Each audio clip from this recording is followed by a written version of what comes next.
Hello, my name is Hans Mills. I'm the creator of Helm, and I'm going to show you how the game is played. Helm is a cooperative game where the players, as a team, fight against monsters. There's also a legacy style game. That means you will play the game for a few hours, put it away, and the next time you play the game, the results of all the previous games are still in effect. One player will choose to be the game master. The game master will roll the dice for the monsters. All the other players will each have a character. Helm comes with pre-generated characters, so if this is your first time playing, select a pre-generated character that looks interesting to you. Experienced players are players who have played games like Dungeons & Dragons. You can roll up your own character. Blank character sheets can be found on our website. Each player will need to select a standee to represent their character in combat. Place your standee on the battle board, left to right, following your seating order around the table. The player to the left of the Game Master should have their standee in the far left column, the second player in the second column, and so forth. This helps the Game Master identify which standee represents that player. The monster standees will be used by the Game Master. The Helm board is segmented into 9 dungeon levels. First level is in the middle of the board. The dungeon entrance is in the very center of the board. Hallways are colored yellow, rooms and chambers are coded by level. Printed on the game board is a map legend, the combat turn order, and a list of armor classes. During combat, a cube will be placed on the armor class of the monster to remind the players what their target number is when attacking. Place the game token on the dungeon entrance space. The token represents all the players as one group. This space is also the exit from the dungeon. When the group token returns to this space, the group may leave the dungeon. When leaving the dungeon, the characters heal up, regain all their spells. They have the opportunity to purchase better equipment, and if they have earned enough experience, level up. If your character is a spellcaster, there are cards for all duration spells. Players should select the appropriate cards. When a spell is cast, place the card on the table to remind everyone that the spell is in effect for the duration of the combat. There are 2 other decks of cards, Winds of Fate and Victory cards.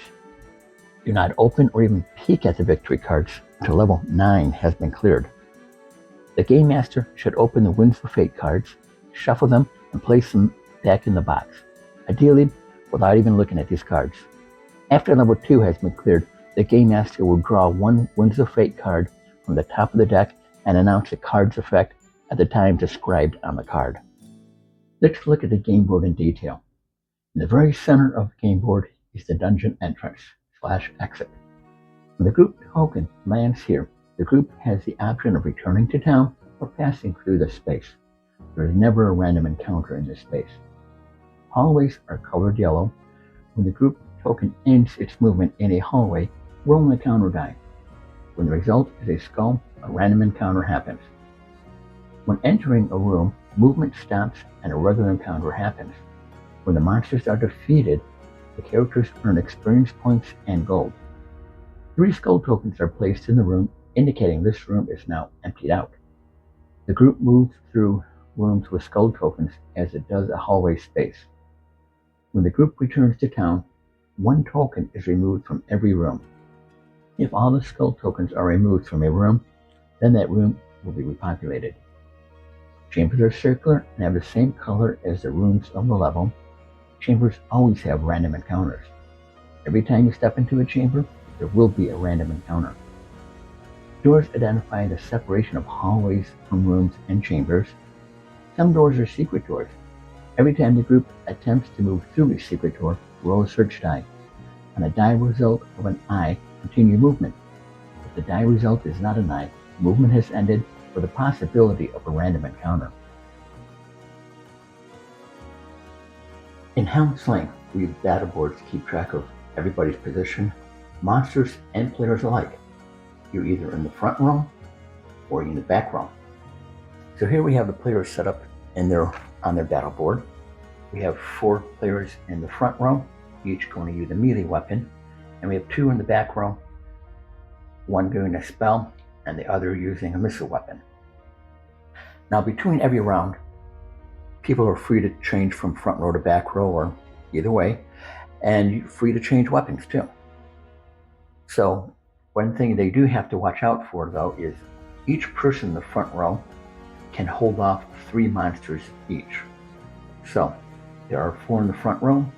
Together they could hold off 12 monsters altogether. If there are 13 or more monsters, that's an overrun situation. And then everyone is considered to be in the front row, and no one can use spells or missile weapons. Now, when Helm Slaying, attacking is done by using 6-sided dice. So we're going to pair these 2 up for a 7. A typical first level fighter would have 3 pluses. So 7 plus the 3 is a 10, and he would achieve a hit on a monster with an AC 10 or less. After achieving a hit, he'll roll another die for damage. Now, when this fighter becomes 2nd level, he gets to roll an extra attack die. Now he gets 3 attack dice.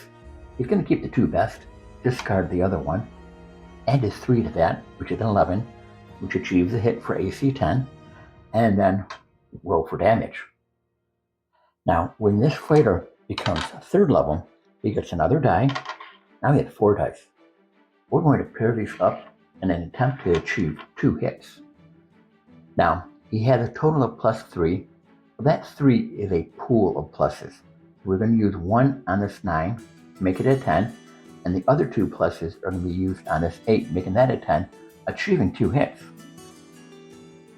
The first hit with a 6, possibly killing a monster, and the second hit is a 3, wounding the next monster. So when the fighter gets to be 4th level, he'll get another die. 5th level, there'll be 6 dice, and so on. I'm going to explain the turn sequence for Helm Slaying. One player will roll a die for the group. The group token will move that many spaces or less. If the token ends up in a hallway, there is a chance for a random encounter. When the token enters a room, movement ends and there will be a regular encounter. With random encounters, players will earn experience but no gold. Normal encounters, players will earn both experience and gold. When an encounter happens, the game master will roll dice to determine what type of monster the players will be fighting, how many are present, and what they are armed with. This gives the players an opportunity to devise strategies during the preparatory round before combat begins. During the preparatory round, players can cast duration spells and drink potions, but perform no attacks. Then we begin combat. Both the players and the monsters arrange their battle boards, deciding who will be in the front row, in melee, and who will be in the back row. Combat is performed in 6 segments. Each segment is performed simultaneously, which means players and monsters attack at the same time. If a player attacks on the spear segment and kills a monster also armed with a spear, the monster will get its final blow before dying. If the monster was armed with a sword, it would die before getting an opportunity to attack. The 6 segments are spears, swords and axes, clubs and claws. Claws are unarmed monster attacks. Hand-to-hand, which are humanoids without weapons or using daggers. Missile weapons, and finally spells. At the end of a combat round, if there are still monsters alive, the entire combat cycle begins again, starting with the placement on the battle board and all 6 combat segments. When the monsters are defeated, there's a period called after combat. During this time, the players can take as much time as necessary to heal up before rolling the movement die and starting over again.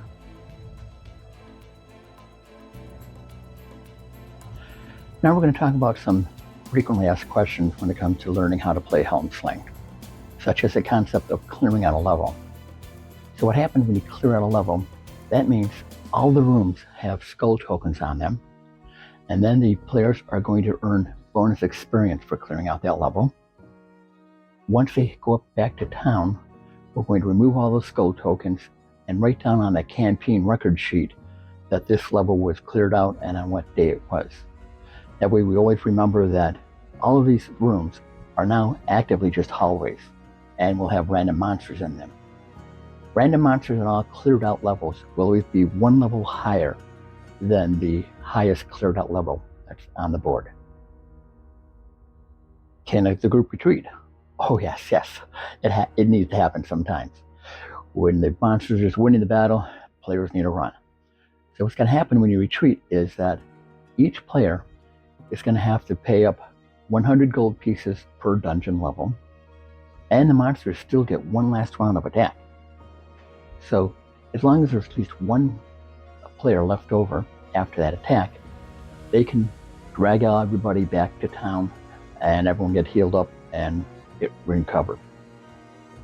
Now, if all the characters get wiped out, well, it's a party wipe, and those names get listed as the fallen heroes known as the Helm slain. So, character death. When a character hits 0 hit points or less, they're unconscious. If they've taken so much damage that they exceed their death limit, well, they're dead, or at least mostly dead at this moment. To be dead, you have to still be in that state of having more damage than your death limit by the end of the round. Now, that last segment of the round, which is spells, that's when all the other players who haven't done any actions yet get an opportunity to try and heal you.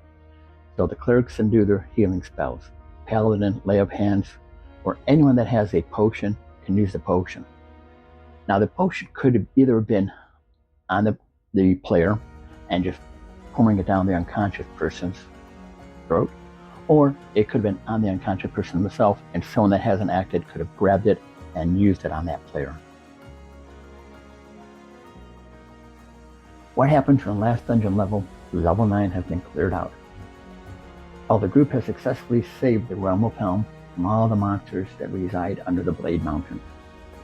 The 40+ hour campaign has come to an end, and each player gets to draw one victory card. Helm Slain is a legacy style game that is completely replayable. There's so many monsters that no two adventures will ever be alike. Replaying Helm Slain also allows the players to try different character classes and different strategies. It's also easy to run multiple campaign sessions simultaneously. Right now with my copy of Helm Slain, I'm running 3 independent campaigns. I hope this video answers any questions that you have about how to play Helm Slain. If you have any questions, just contact us. We'd love to help.